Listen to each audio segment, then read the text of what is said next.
Hello, friends. It's the Cinemondo podcast, and we talk about trailers a lot here, but sometimes we actually watch stuff all the way through. All the way through. And we still like to do that. We watch things other than trailers. And there's some amazing TV stuff going on right now. What we call TV, I guess in the old days, it meant it was on network television, but now I consider the streaming platforms to be like there's a blurry line between what you would call film and television now. And I think there's a TV series that is perhaps one of my favorite TV series of all time. Yes.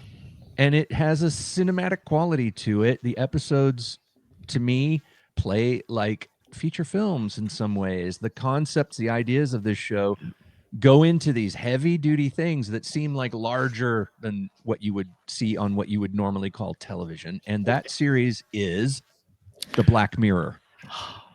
And I love what Black Mirror means. What it stands for is also, TV screens now too, like our big LED TVs and all that. It's like it's an anthology series, and you can compare it to the classic Twilight Zone, but the one thing about Black Mirror, it deals with some form of technology. So and some of the episodes, the technology is way out there, maybe it can never happen, but some episodes the technology might just be a few years away or 20 years away.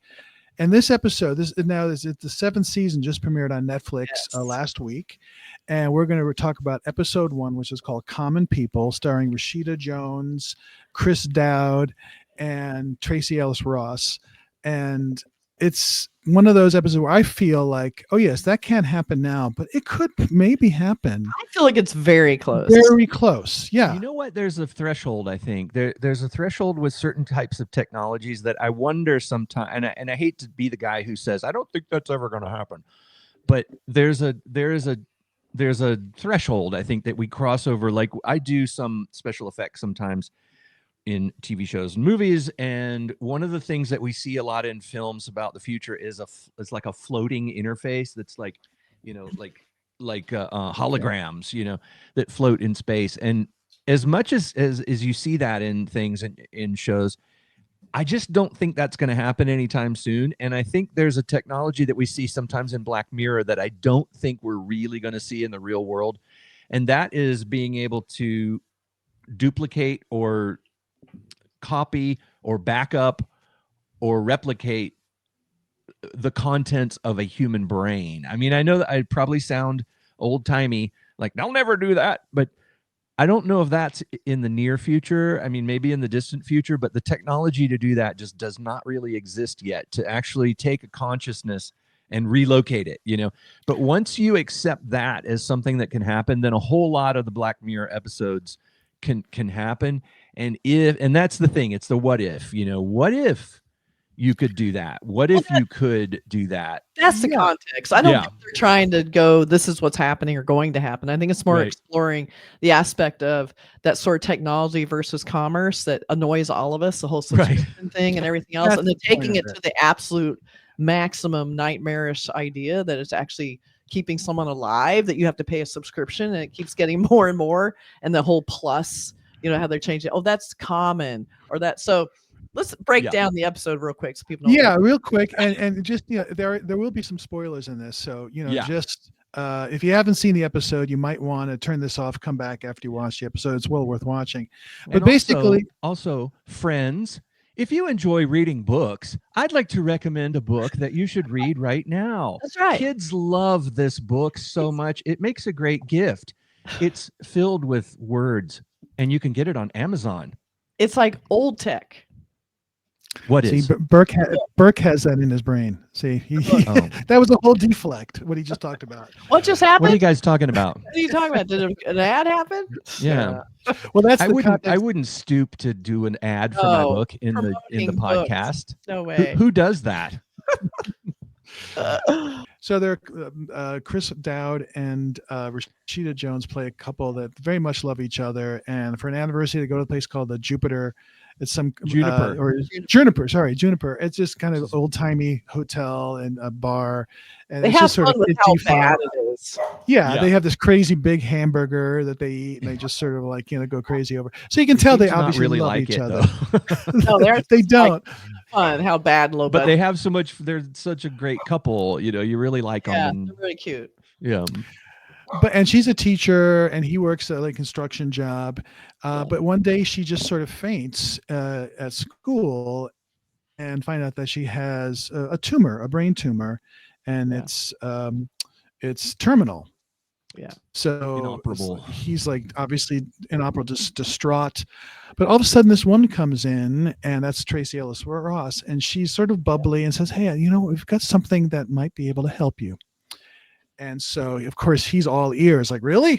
And Our it's company called offers an amazing service. Yes, she's very pretty. It's called River Stream. Is that what it was? I think so. Yeah. Yeah, and it's this thing where they River sort of put in. What's that? Rivermind. Rivermind. Rivermind. But And they so they can put take this- the damn. Yeah. They can take Yeah, that damaged part of your brain and clone it, and then store the contents of your brain, your consciousness, your personality. Yeah. Off site on a cloud. in the cloud. What could go wrong? Yeah. So of course he says, sure. It's like Desperate. I mean, it's the classic, like you don't have any choice almost. Like no, you can let your wife die, or you could try this out. Yeah. Right. I mean, what are you gonna do? And it was, there's a per month subscription. He goes, okay, I'll work extra to do it, whatever. And so it works. She all of a sudden she wakes up and she's herself. Yeah. And like, it's a miracle.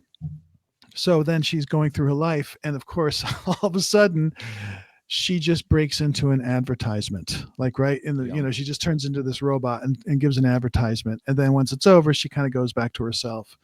And it's very strange and weird, but what's going on. Having done the ad. It's kind of like as you're watching this podcast, and all of a sudden an ad's just going to break in and interrupt everything, and then you'll be back to the podcast, and it's like we never knew it happened because we didn't.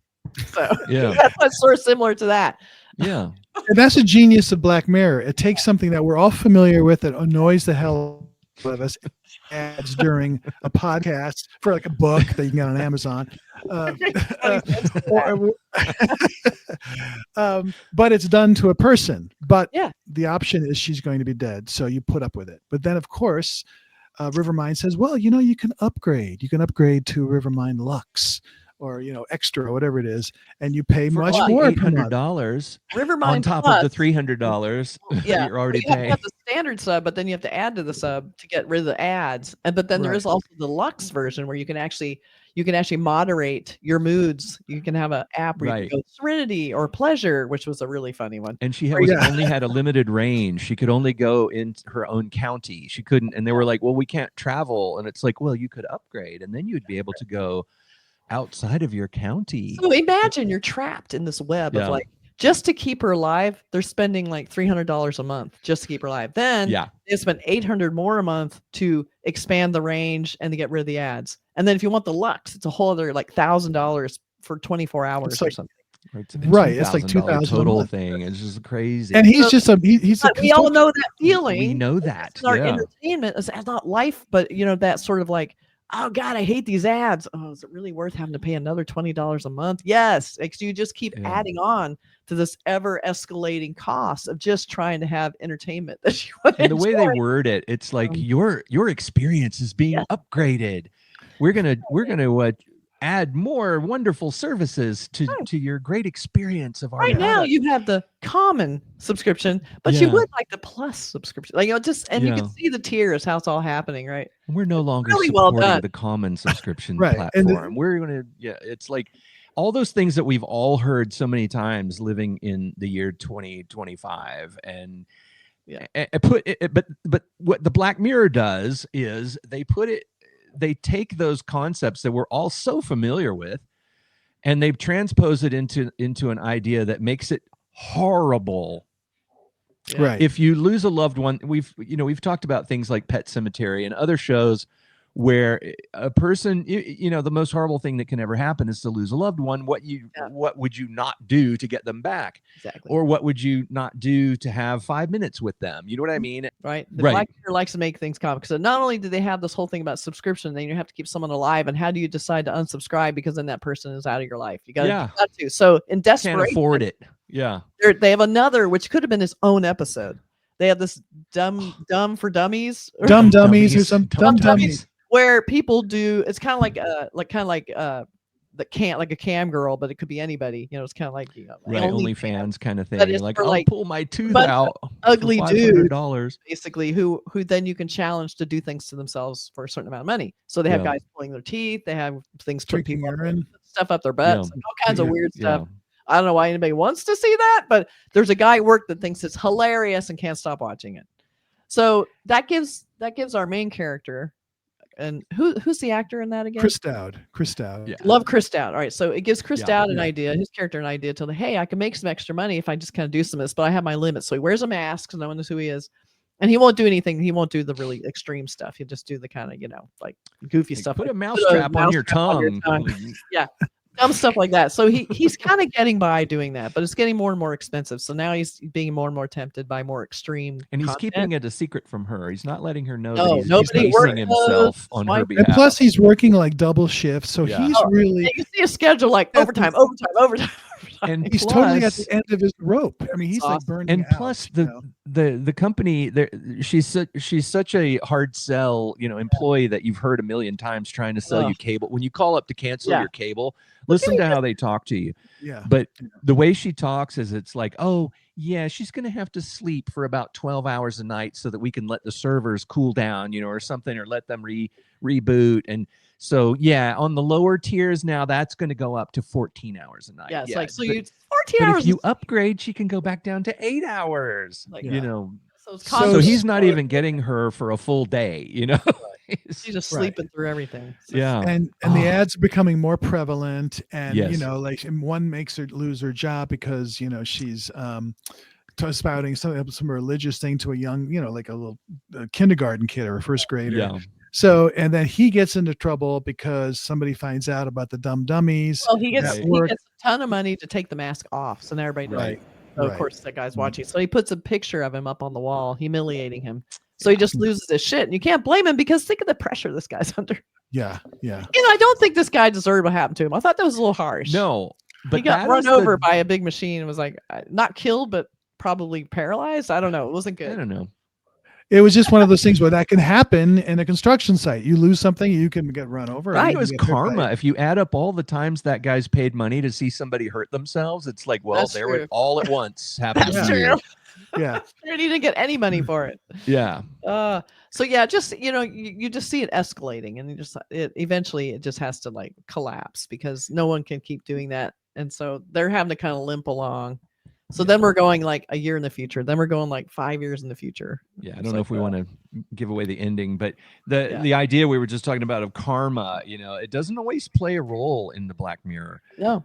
These people are good people. You love these people, and you relate to the idea of, everybody's lost somebody, and everybody can relate to the idea of that. And I just go back to Pet Sematary. I think Stephen King explored that idea so harrowingly in that book of like, you will do anything for the people you love, and when it gets to the point where that becomes like a piece of commerce, a product, it's like and you have to buy a product for this person that you love. Everybody's been through that too, to keep that person healthy, happy.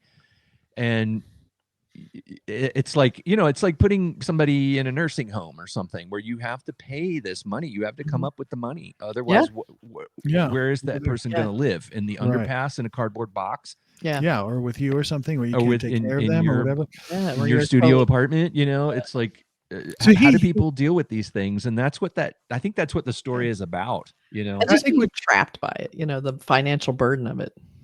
And Charlie Brooker, who is the guy who writes all the episodes or co-writes the episodes. I mean, to do an anthology show, to come up with a different idea that it relates to technology and different characters and different scenario.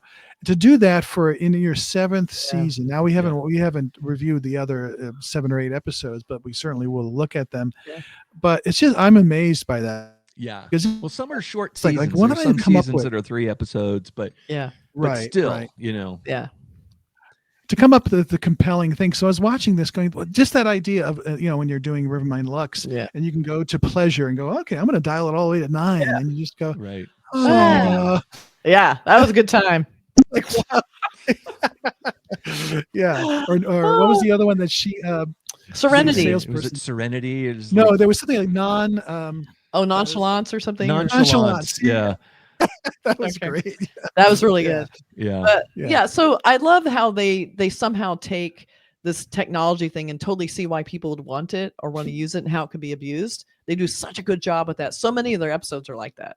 So I thought this one it didn't totally work for me. I mean, I thought it was actually just so depressed as a first episode for the season. It was a bummer. I felt like it was a huge bummer, and it was supposed to be kind of funny, but it was so tragic and horrible that I was like, it was over. I'm like, oh God, thank God that's over. Like I'm going to keep watching it, but my God, that was a workout on so many levels, just emotionally, and it just kept getting worse and worse, and just financial, what's going on in our country right now. And the financial thing was just like, it's too much. Yeah. Dog the idea, like we were saying before, it's like, how do you cut off the service? It's like, you can't afford it. You're struggling. Your life has become this nightmare of trying to come up with $2,000 a month. So what's their life? Like they don't even see each other. She's asleep. He's working all the time. He's just he's looking at her when she's sleeping, and I know he's thinking like, gosh, maybe she should just be dead. My life would be better. Oh, see, I never saw that. Oh, I felt. I was feeling it. I don't know if he felt it. Like I felt that he felt it. Maybe I misread like some wishful thinking. Something like, oh, this is just so much. I'm burning out. I'm working double shifts. I'm working every weekend, and it's going up and up. And where's I'm losing teeth? I don't have any teeth. That shower, he smiles and his tooth is gone. I'm like, oh my God. Who knows what else he's doing on camera right now? It's like, oh my God. But that was a super depressing one. But again, really smart. I mean, even if they don't always work for me, I'm always really blown away by how clever and intuitive they are about how technology is affecting us, good and bad. Like how it can be used for good, and then manipulated and exploited like that. The emotional exploitation of this was really powerful, but oh God. So hard. And again, going back to Pet Sematary, this is basically Pet Sematary with technology, because in Pet Sematary, when you get your loved one back, there's a caveat. There's a problem. The person is the person. They're alive and they're back in your life, but they're different, and they're different in kind of depressing, sad ways. Yes. Right. And in this one, how horrible would it be to see someone you love having their brain taken over by an ad all of a sudden, and they're a part of they're selling me something. Like suddenly they've become a product. Yeah. They're a thing for a moment there. And it just, it was repulsive in a way that really kind of makes you look at our reality that we live in. And it's like, how often, I mean, ads have always been a part of television since it started. But now you see ads in everything. And oh my God. It's stressful. Every episode of the show leads to conversation. Stressful. Yeah, it's stressful, but it's a great show. If you haven't seen the previous series, you can sort of watch them in order, but there are some sequels. But it's great, and it's always something worth discussing. It's a great TV show to talk about. So we'll do that more and more. It is a lot of discussion to be had over this show. Subscribe, like, comment. Absolutely. There it is. All right, everybody. Thanks so much. Take care.